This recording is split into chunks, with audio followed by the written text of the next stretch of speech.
Hello friends, good morning. നമ്മുടെ Kerala T V സീരിയലിലേക്ക് എല്ലാവർക്കും സ്വാഗതം. അങ്ങനെ ഗോവിന്ദും ഗീതും കൂടെ ചേർന്ന് ചുമ്മാ വഴക്കുണ്ടാക്കിക്കൊണ്ടിരിക്കുക. അങ്ങനെ ഗീതുവും ഗോവിന്ദും പരസ്പരം അങ്ങോട്ടും ഇങ്ങോട്ടും വഴക്കുണ്ടാക്കുന്നത് മുഴുവൻ രാധികയുടെ പേരും പറഞ്ഞ.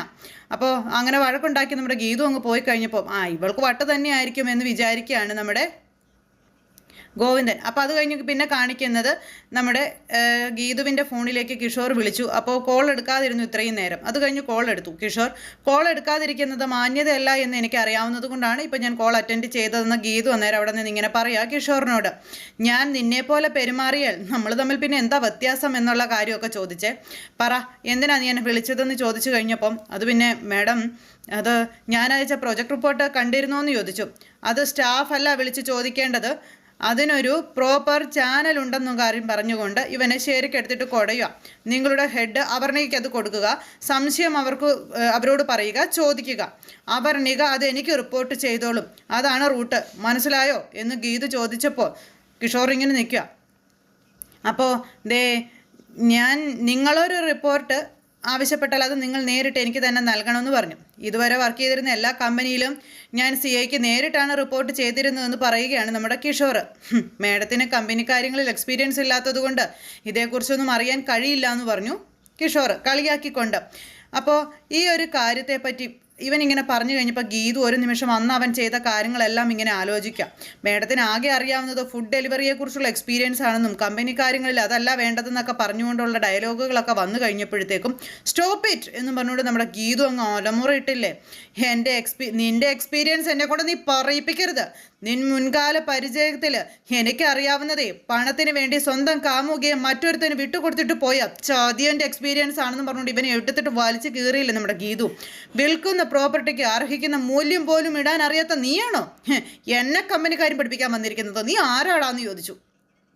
ഞാൻ ഇവിടെ നിന്നെ പഠിപ്പിക്കാൻ പോകുന്നതേ നീ ഒരു കമ്പനിയിൽ നിന്നും നീ ഇതുവരെ പഠിക്കാത്ത കാര്യങ്ങളാ, മനസ്സിലായോടാന്ന് ചോദിച്ചു. അപ്പം അതൊക്കെ കേട്ട് ഇങ്ങനെ ഇരിക്കുകയാണ് നമ്മുടെ കിഷോർ.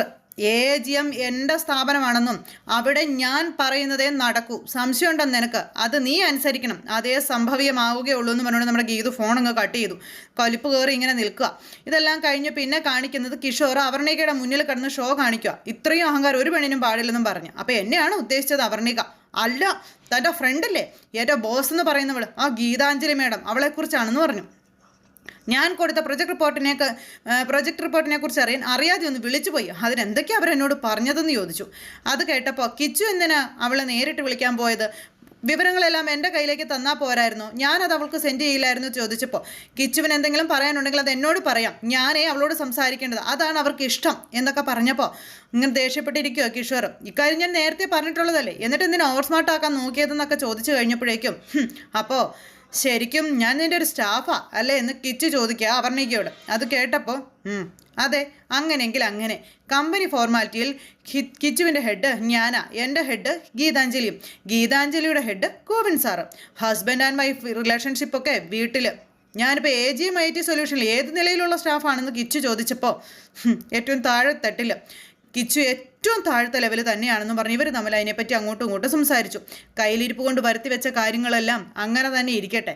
ഇനി എങ്ങാനും നിനക്ക് മുകളിൽ എത്തണമെന്നുള്ളൊരു തോന്നൽ വന്നാൽ അതിനുവേണ്ടി ഹാർഡ് വർക്ക് ചെയ്യണം, അങ്ങനെ വേണം നീ ഉയർന്നു വരാനെന്നും പറഞ്ഞു. അപ്പം അങ്ങനെ ആ ഒരു സംഭവം കാര്യങ്ങളെല്ലാം കഴിഞ്ഞു. ഇതെല്ലാം കഴിഞ്ഞ് പിന്നെ കാണിക്കുന്നത് നമ്മുടെ ഷിബു അറക്കൽ തറവാട്ടിൽ വണ്ടി കഴുകിക്കൊണ്ടിരിക്കുമ്പോഴേക്കും എന്തൊരു കഴുക്കാടാ ഇതെന്ന് ചോദിച്ചുകൊണ്ട് ഏട്ടൻ അങ്ങോട്ടേക്ക് ചെല്ലുക. അതായത് നമ്മുടെ അയ്യപ്പേട്ടൻ. ബാലഗോപാലൻ എണ്ണ തേപ്പിച്ച് കുളിപ്പിക്കുന്നത് പോലെ കഴുകിക്കൊണ്ട് നിൽക്കാതെ തേച്ചൊഴിച്ച് കഴുകാൻ പറഞ്ഞു. അപ്പോൾ ഇത് അങ്ങനെ കഴുകാനേ ആനയല്ല കാറാണെന്നും പറഞ്ഞ് നമ്മുടെ ഷിബുവും പറഞ്ഞു. അങ്ങനെ രണ്ടുപേരും കൂടെ അങ്ങോട്ടും ഇങ്ങോട്ടും വഴക്കും കാര്യങ്ങളൊക്കെ ആയിട്ട് ഇങ്ങനെ നിൽക്കുന്നു. ഈ സമയം അങ്ങോട്ടേക്ക് കാഞ്ചന വന്നു. എന്നിട്ട് ഈ കള്ള ഒപ്പിൻ്റെ കാര്യങ്ങൾ പറയാം. തൊട്ട് മുകളിൽ രാധിക നിന്ന ചെടി നനച്ചുകൊണ്ട് നിൽപ്പുണ്ടായിരുന്നു. എന്തായാലും പോലീസ് വരുമെന്നും കള്ളൊപ്പ് ഇട്ടവരെ പിടിക്കാനായിട്ട് പോലീസ് വരുമെന്നും കള്ളത്തരം ചെയ്ത ആളെ പിടിച്ചുകൊണ്ട് പോയി തൂക്കിക്കൊല്ലണമെന്ന കോടതി ഉത്തരവെന്നുള്ള കാര്യമൊക്കെ പറഞ്ഞപ്പോൾ അതെ അതെ അതെ കോടതി വഞ്ചിച്ചതിന് തൂക്കാറ് തന്നെ കിട്ടുമെന്ന് അയ്യപ്പേട്ടനും പറയുന്നു. അപ്പോൾ ഇതൊക്കെ കേട്ടെന്ന് പേടിച്ച് നമ്മുടെ രാധിക. ഇത് ചെയ്തത് ആരാണെന്ന് പോലീസിന് സൂചന കിട്ടിയിട്ടുണ്ടെന്നാ അറിവ് എന്നൊക്കെ പറഞ്ഞങ്ങനെ പറയാം. എന്തായാലും നമ്മുടെ രേഖയും ഇതവിടെ നിന്ന് കേൾക്കുന്നുണ്ട്. അപ്പോൾ അത് ചെയ്തത് ആരാണെന്ന് ചോദിച്ചു കാഞ്ചന. അത് പോലീസിന് സംശയം മുഴുവൻ നിന്നെയാണെന്ന് പറഞ്ഞു പാവം കാഞ്ചന അവിടെ ഇട്ട് ഇങ്ങനെ ആക്കിക്കൊണ്ടിരിക്കുക കേട്ടോ. അപ്പോൾ അങ്ങനെ ആ ഒരു കാര്യങ്ങളെല്ലാം പറഞ്ഞു കഴിഞ്ഞപ്പോഴത്തേക്കും ഞാനങ്ങനെയൊന്നും ചെയ്തിട്ടില്ലെന്ന് പറഞ്ഞു. രേഖ പറഞ്ഞു, നീ തന്നെയാണ് ആ ഒപ്പിട്ടത്. കാരണം നിൻ്റെ ആ സമനില തെറ്റിയിരുന്ന സമയത്ത് നിനക്ക് വന്ന ഒരു ചെറിയ മിസ്റ്റേക്കാ കാഞ്ചനെ, നീ അതങ്ങ് കയറി ഒപ്പിട്ട് കൊടുത്തില്ലേ എന്നൊക്കെ പറഞ്ഞ് അങ്ങനെ കാഞ്ചനെ അവരവിടെ ഇട്ട് വട്ട് ചുറ്റിച്ചുകൊണ്ടിരിക്കുക. ആ സമയം തന്നെ പോലീസ് അങ്ങോട്ടേക്ക് വന്നു. അപ്പോൾ ഈ സമയത്ത് അങ്ങോട്ടേക്ക് നമ്മുടെ പോലീസുകാർ വന്നത് കണ്ട് പേടിച്ച് നമ്മുടെ കാഞ്ചന അവിടെ നിന്ന് ഓടിപ്പോയി. അപ്പോൾ അയ്യപ്പേട്ടൻ ചോദിച്ചു, നിങ്ങൾ എന്തിനാണ് വന്നതെന്ന്. ഗീതാഞ്ജലിക്കെതിരെ കള്ളയൊപ്പിട്ട് ഇവിടെ എന്തൊക്കെയോ പ്രശ്നങ്ങളും കാര്യങ്ങളൊക്കെ ഉണ്ടാക്കിയിരുന്നല്ലോ, കോടതിയിൽ ഹാജരാക്കിയിരുന്നില്ലേ ഒരു കള്ളരേഖ, അതിൻ്റെ അന്വേഷണമാണെന്ന് പറഞ്ഞു. അപ്പോഴേക്കും ഇത് ശരിയായിരുന്നു എന്നുള്ള രീതിയിൽ ഇവർ പേടിച്ച് നിൽക്കുക. രേഖ നേരത്തേക്ക് ഓടി വിവരം അറിയിക്കാൻ വേണ്ടിയിട്ട്. അയ്യപ്പേട്ടനും പേടിച്ച് നിൽക്കുക. അപ്പോഴേക്കും നമ്മുടെ കാഞ്ചന മുറിക്കകത്ത് അവിടെ ഒളിക്കണം ഇവിടെ ഒളിക്കണം എന്നൊക്കെ പറഞ്ഞുകൊണ്ട് കയറി ഇങ്ങനെ നിൽക്കുക.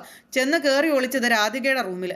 രാധികയുടെ മുറിയിൽ കയറി പോയി കഴിഞ്ഞപ്പോൾ രാധിക കാഞ്ചനയെ കണ്ടതും റൂമിൽ കയറിയതിന് അടി കൊടുത്തു. അപ്പോൾ ഞാനില്ലാന്ന് കരുതി മോഷ്ടിക്കാൻ കയറിയത് അല്ലേടി എന്ന് ചോദിച്ചു. ഇന്നത്തോടെ നിൻ്റെ ഇവിടുത്തെ താമസം മതിയാക്കിക്കോ, വാടി ഇവിടെ എന്ന് പറഞ്ഞു പിടിച്ചു വലിച്ചു കൊണ്ടുപോകുമ്പോൾ മാമി മോഷ്ടിക്കാൻ വന്നതൊന്നും അല്ല, പോലീസിനെ കണ്ട് ഒളിക്കാൻ വേണ്ടി വന്നതാണെന്ന് പറഞ്ഞു. അപ്പോൾ പോലീസോ എന്ന് രാധിക. മാമി ഇപ്പം അങ്ങോട്ട് ചെന്നാൽ പോലീസ് മാമിയെ പിടിക്കുമെന്ന് പറഞ്ഞു. ഊഫ് എൻ്റെ പൊന്നെ, എപ്പടിയാ തന്നെ കാപ്പാത്ത് മാമി എന്നൊക്കെ പറഞ്ഞുകൊണ്ട് ഇങ്ങനെ കാർച്ച തുടങ്ങി. അപ്പോൾ പോലീസ് എന്തിനാണ് ഇവിടെ വന്നതെന്ന് ചോദിച്ചപ്പോഴത്തേക്കും വരുൺ എവിടെ നിന്നോ പറന്നു വന്നിരിക്കുക. വരുൺ വന്നപ്പോൾ എടാ മോനെ വരുണേ എന്തിനാടാ പോലീസ് ഇവിടെ വന്നു എന്ന് ചോദിച്ചു. അപ്പോൾ ഗീതുവിൻ്റെ കള്ളൊപ്പിട്ട് കോടതിയിൽ കൊടുത്തതിൻ്റെ അന്വേഷണമാണെന്ന് പറഞ്ഞു കഴിഞ്ഞപ്പോഴത്തേക്ക് രാധിക ഞെട്ടി. അപ്പോൾ SI എന്നെ കസ്റ്റഡിയിലെടുക്കും, ഞാൻ ഒരു തെറ്റും ചെയ്തിട്ടില്ലെന്നൊക്കെ പറഞ്ഞപ്പം പോലീസ് അന്വേഷണത്തിന് ആദ്യമായി ഇങ്ങോട്ട് വരണമെങ്കിൽ അത് ഗീതുവിൻ്റെ നിർദ്ദേശപ്രകാരം തന്നെ ആയിരിക്കണമെന്ന് വരുൺ പറയുക. അവളുടെ മൊഴി അനുസരിച്ച് പോലീസ് നടപടി സ്വീകരിക്കുകയുള്ളൂ എന്നും പറഞ്ഞു. ഇതൊക്കെ കേട്ട് ഇങ്ങനെ പേടിച്ച് നിൽക്കുകയാണ് അമ്മ. അമ്മയുടെ ഭാവി ഗീതുവിൻ്റെ നാവിൻ തുമ്പിലാണെന്നും പറഞ്ഞുകൊണ്ട് വരുൺ ഇങ്ങനെ പറഞ്ഞപ്പോൾ രാധിക ഞെട്ടി. അയ്യോ എൻ്റെ ഭാവിയും അങ്ങനെ തന്നെയാണെന്നൊക്കെ പറഞ്ഞ് കാഞ്ചന പറഞ്ഞപ്പോൾ, കാഞ്ചന നീ എന്തിനാ ഇവിടെ വന്ന് നിൽക്കുന്ന, പോകാൻ പറഞ്ഞു. അപ്പോൾ എനിക്ക് പോലീസിൻ്റെ അടുത്ത് പോകുമ്പോൾ പേടിയാണെന്ന് കാഞ്ചന പറഞ്ഞപ്പോൾ അവർ നിന്നെ തൂക്കിക്കൊലത്തൊന്നുമില്ല, നീ പൊയ്ക്കേ പോ എന്നും പറഞ്ഞുകൊണ്ട് കാഞ്ചനയെ അവിടെ നിന്ന് വരുൺ ഓടിച്ചു വിടുന്നു. അങ്ങനെ പോയി കഴിഞ്ഞപ്പം അമ്മയ്ക്കെതിരെ അനാവശ്യമായ ഒരു കാര്യവും പോലീസിനോട് പറയരുതെന്ന് ഗീതുവിനോട് അമ്മ റിക്വസ്റ്റ് ചെയ്യണമെന്ന് പറഞ്ഞു. അന്നേരം ഞാൻ അവളുടെ കാല് പിടിക്കണമെന്നോ, അതല്ലാതെ വേറെ മാർഗമൊന്നും ഇല്ല അമ്മയെന്ന് പറഞ്ഞപ്പം പോടാ എൻ്റെ പട്ടി പോകും അവളോട് അപേക്ഷിക്കാനെന്ന് പറഞ്ഞു. അതിനേക്കാളും ഭേദം ജയിലിൽ പോകുന്നതാണെന്ന് പറഞ്ഞപ്പോൾ വെറുതെ പിടിവാശി കാണിച്ചാലേ നമുക്കാണ് നഷ്ടം, അതമ്മ മറന്നു പോകരുത്. ഇപ്പോൾ മയത്തിൽ നിന്നാൽ ഈ കേസിൽ നിന്ന് നമുക്ക് എങ്ങനെയെങ്കിലും രക്ഷപ്പെട്ടു പോരാ. രേഖ ഗീതുവിനെ വിളിക്കാൻ പോയിട്ടുണ്ട്, അമ്മ എങ്ങനെയെങ്കിലും നിൽക്കാൻ പറഞ്ഞു. അപ്പം നീ പറഞ്ഞതുകൊണ്ട് മാത്രം ഞാനിപ്പോൾ തൽക്കാലം അവളുടെ കാല് പിടിക്കുന്ന രീതിയിൽ തന്നെ നിൽക്കാമെന്നും പറഞ്ഞുകൊണ്ട് ഇങ്ങനെ സംസാരിച്ചുകൊണ്ട് നിൽക്കുക. എന്തായാലും ഇതെല്ലാം കഴിഞ്ഞതിന് ശേഷം പിന്നെ കാണിക്കുന്നത് ഗോവിന്ദൻ്റെ അടുത്തേക്ക് രേഖ ഓടിച്ചെന്ന് വിവരം പറയാം. അപ്പോൾ ഗോവിന്ദൻ ഞെട്ടിപ്പോയി. ഇത്ര പെട്ടെന്ന് പോലീസ് എത്തുന്നൊട്ടും പ്രതീക്ഷിച്ചില്ലെന്ന് ഗോവിന്ദും പറഞ്ഞ് ഇവിടെ ആരുടെയെങ്കിലും പേരിൽ പോലീസ് നടപടിയെടുത്താൽ അതിൽ പരം നാണക്കേട് വേറെ ഉണ്ടോ എന്ന് ചോദിച്ചു. അന്നേരം രേഖ അവൾ ആവശ്യപ്പെട്ടതിനനുസരിച്ചാണ് പോലീസ് ഇപ്പോൾ എത്തിയതും കോടതി പറഞ്ഞതും ഒക്കെ എന്നിങ്ങനെ പറഞ്ഞപ്പോൾ ജഡ്ജി മേഡത്തിന് എന്നോടൊരു പ്രത്യേക വാത്സല്യമാണെന്ന് പറഞ്ഞ് ഗീതു അങ്ങോട്ടേക്ക് വന്നു. അതുകൊണ്ടാണ് അന്വേഷണം പെട്ടെന്നാക്കാൻ ഉത്തരവിട്ടതെന്നും പറഞ്ഞു. അപ്പോൾ ഇതൊക്കെ കേട്ട് ഇങ്ങനെ ഗോവിന്ദ് ഇങ്ങനെ നോക്കി നിൽക്കുക. അപ്പോഴേക്കും ഗീതു ഇവരുടെ അടുത്തേക്ക് വന്നു. അപ്പോൾ ഗീതുവിനോട് നമ്മുടെ രേഖ റിക്വസ്റ്റ് ചെയ്യുക, ഈ വീട്ടിലുള്ള ആരെയും ബലി കൊടുക്കരുതെന്നും പറഞ്ഞു. ഓ രേഖേജി വരുണേട്ടൻ്റെ കാര്യം ഓർത്തിട്ടാണോ? ഇപ്പോഴേ അതോർത്ത് എന്തിനാ വെറുതെ പേവലാതിപ്പെടുന്നത്, അതിൻ്റെ ആവശ്യമുണ്ടോ? എനിക്ക് സംശയമുള്ളവരെക്കുറിച്ച് മാത്രമേ ഞാൻ പോലീസിനോട് പറയുകയുള്ളൂ, പേടിക്കണ്ട കേട്ടോ എന്ന് ഗീതു രേഖയോട് പറയണം. അതെങ്ങനെ വേണമെന്ന് ഞാൻ കണ്ണേട്ടനോട് ഡിസ്കസ് ചെയ്തിട്ട് മൊഴി കൊടുക്കാനായിട്ട് വേഗം വരാൻ കേട്ടോ എന്നും പറഞ്ഞ് രേഖയോട്. അപ്പോഴേക്കും പോലീസുകാർക്ക് ബോറടിക്കാതിരിക്കാനേ രേഖയേച്ച് അവർക്കൊരു ചായയൊക്കെ ഇട്ട് കൊടുക്കാനുള്ള ഏർപ്പാട് ചെയ്യാനൊക്കെ പറഞ്ഞു. ഈ കുടുംബത്തെ ലക്ഷ്യമിട്ടിരിക്കുന്ന വലിയൊരു ധൂമകേതുവിൽ നിന്ന് നമ്മളെ രക്ഷിക്കാൻ വന്ന ദൈവദൂതരാണവർ, അവരെ നമ്മൾ സംരക്ഷിക്കണം എന്നൊക്കെ പറഞ്ഞിങ്ങനെ പറയാം. അപ്പോൾ ഒരു കാര്യം നീ മൊഴി ശരിയാക്കി പറഞ്ഞു കഴിഞ്ഞിട്ടുണ്ടെങ്കിൽ, അല്ലെങ്കിൽ ഇവിടെ ആരെയും ചതിക്കാതിരുന്ന പോലീസുകാർക്ക് ചായ മാത്രമല്ല ബ്രേക്ക്ഫാസ്റ്റും കൊടുക്കാമെന്നൊക്കെ പറഞ്ഞു. എങ്കിലേ അതിനുള്ള തയ്യാറെടുപ്പ് നടത്തിക്കോ എന്നൊക്കെ പറഞ്ഞുകൊണ്ട് നമ്മുടെ രേഖ ഇങ്ങനെ പറഞ്ഞപ്പോൾ രേഖയും ഗീതവും കൂടി ഇങ്ങനെ നിന്ന് സംസാരിക്കുമ്പോൾ അപ്പോൾ പോലീസുകാർ വരാൻ ഇതിൻ്റെ പിന്നിൽ പ്രവർത്തിച്ചിരിക്കുന്നത് ഗീതുവാണെന്ന് മനസ്സിലായി എന്ന് ഗോവിന്ദ് ചിന്തിക്കാം. അപ്പോൾ ഈ കളിയിൽ കളിച്ചിരിക്കുന്ന അമ്മയും വരുണുമാണ്, എങ്ങനെ ഞാൻ അവരെ രക്ഷപ്പെടുത്തും എന്നിങ്ങനെ ഗോവിന്ദൻ നിന്ന് ചിന്തിക്കുക. അത് കഴിഞ്ഞ് ഗീതു, കണ്ണേട്ടാ ആരൊക്കെയാണ് ശത്രുക്കളെന്ന് ഇതോടുകൂടി എൻ്റെ കണ്ണേട്ടൻ തിരിച്ചറിയുമെന്ന് പറഞ്ഞു ഗീതു. കണ്ണേട്ടൻ എൻ്റെ കൂടെ പർവ്വതം പോലെ ഉറച്ചങ്ങ് നിന്നേച്ചാൽ മതി എന്നൊക്കെ ഗീതു പറഞ്ഞപ്പോൾ ഗോവിന്ദ് ഇങ്ങനെ നോക്കുക. എന്നിട്ട് ഗീതു, നീയും അമ്മയുമായി അഭിപ്രായ വ്യത്യാസവും ക്ലാഷും എല്ലാം ഇവിടെയുണ്ട്. അമ്മയോടൊപ്പം നിൽക്കുന്നത് കൊണ്ട് വരുണിനെയും നീ ശത്രുപക്ഷത്ത് തന്നെയാണ് കാണുന്നത്. ആ വൈരാഗ്യത്തിന് നീ അമ്മയ്ക്കെതിരെയും വരുണിനെതിരെയും പോലീസിൽ മൊഴി കൊടുക്കരുതെന്നുള്ള കാര്യം ഗോവിന്ദൻ പറയാം. ഈ കേസുമായി എൻ്റെ മുൻപിൽ രാധികാമിയോ വരുണേട്ടനോ കണ്ണേട്ടനോ ഒന്നുമില്ല. സത്യം. പോലീസ് ചോദിക്കുന്ന ചോദ്യങ്ങൾക്ക് നിഷ്പക്ഷവും സത്യസന്ധവുമായിട്ടുള്ള ഒരു മറുപടി മാത്രമേ ഞാൻ പറയുകയുള്ളൂ എന്ന് പറഞ്ഞു. അതെങ്ങനെ രണ്ടാനമ്മയ്ക്കെതിരാകുമെന്ന് ചോദിച്ചു ഗീതു. നമ്മുടെ വീട്ടിലെ പ്രശ്നങ്ങൾ പുറത്തേക്കോ കോടതിയിലേക്കോ വലിച്ചഴക്കരുതെന്നാണ് ഞാൻ പറഞ്ഞത്. അപ്പോൾ എന്നെ കോടതിയിൽ നിർത്തിപ്പറിച്ചപ്പോൾ ഇതൊന്നും കണ്ടില്ലല്ലോ, ഈ സ്നേഹമൊന്നും ഞാൻ കണ്ടില്ലല്ലോ. അതൊക്കെ എൻ്റെ വിധിയെന്ന് പറഞ്ഞു ഗീതു കരഞ്ഞപ്പം. അയ്യോ മതി മതി, ഇപ്പം നിൻ്റെ അഭിനയം കാണാൻ ഇവിടെ പ്രേക്ഷകരാരും ഇല്ലയെന്ന് പറഞ്ഞു ഗോവിന്ദൻ. നീ കുരുട്ട് ബുദ്ധി കൊണ്ട് എന്താ ഉദ്ദേശിക്കുന്നതെന്നൊക്കെ എനിക്ക് നന്നായിട്ട് അറിയാം. ഞാൻ ഡിവോഴ്സ് പെറ്റീഷൻ പിൻവലിക്കണം, അതല്ലേ ഇപ്പം നിൻ്റെ മനസ്സിലിരിപ്പ്? ഓക്കെ ശരി, അത് നാളെ ഞാൻ പിൻവലിച്ചേക്കാം എന്നുള്ള കാര്യം നമ്മുടെ ഗീതുവിനോട് ഗോവിന്ദൻ പറയാം. അപ്പം നിനക്ക് തൃപ്തിയാവില്ലെന്ന് ചോദിച്ചു. ദയവ് ചെയ്ത് ഇനി എന്നെ ഉപദ്രവിക്കരുതെന്നും പറഞ്ഞു. ഞാൻ എന്ത് ഉപദ്രവിച്ചെന്നായി പറയുന്നേ? എന്തായാലും ആ ഒരു കേസ് അത് തെളിയിച്ചിട്ട് ഞാൻ പിന്മാറുമെന്ന് നമ്മുടെ ഗീതു തറപ്പിച്ചു പറഞ്ഞു. അയ്യോ, പോലീസ് മൊഴിയെടുക്കുമ്പോൾ ഞാൻ ബ്യൂട്ടിഫുൾ ആയിട്ട് തന്നെ നിൽക്കണം അല്ലേ കണ്ണേട്ടാ എന്നൊക്കെ ഗീതു ഇങ്ങനെ ചോദിക്കുക. ഗോവിന്ദൻ്റെ ഒരു പ്രവൃത്തിയും ഗീതുവിനെ കൺവിൻസിങ് ആക്കുന്നില്ലെന്ന് ഗോവിന്ദന് മനസ്സിലായി. അപ്പോൾ എന്തായാലും ഞാൻ സുന്ദരിയായിട്ട് നിന്നില്ലെങ്കിലേ അതിൻ്റെ നാണക്കേട് കണ്ണേട്ടനാണെന്നൊക്കെ പറഞ്ഞു. നീ എന്താടി എന്നെ കളിയാക്കുകയാണെന്ന് അന്നേരം ഗോവിന്ദൻ ഗീതുവിനോട് ചോദിച്ചു. ഈ കുടുംബം തകർക്കാനാണോ നിന്റെ ഉദ്ദേശമെന്ന് ഗോവിന്ദൻ ഗീതുവിനോട്. അങ്ങനെ തകർന്നു പോകുമെന്ന് ഉറപ്പായാൽ നിന്നെ അടക്കം ഓരോരുത്തരെയും ഞാൻ രക്ഷപ്പെടുത്തില്ല, ഞാൻ ഇതെല്ലാം കൂടി വിട്ടിട്ട് കത്തിക്കുമെന്ന് പറഞ്ഞു ഗോവിന്ദ്. അഭിമാനത്തിന് ജീവനേക്കാളും വിലയുണ്ടെന്ന് എന്നെ പഠിപ്പിച്ച അഭിമാനിയായ ഒരു അച്ഛൻ്റെ മകനാണ് ഞാൻ. മാനക്കേടിൽ ജീവിക്കണ്ട എന്ന് തീരുമാനിച്ച് ഉടുമുണ്ടിൽ ജീവൻ അടുപ്പിച്ച അറക്കൽ മാധവൻ നായരുടെ മകൻ. ആ അഭിമാനം എൻ്റെ ചോരയിലുണ്ട്.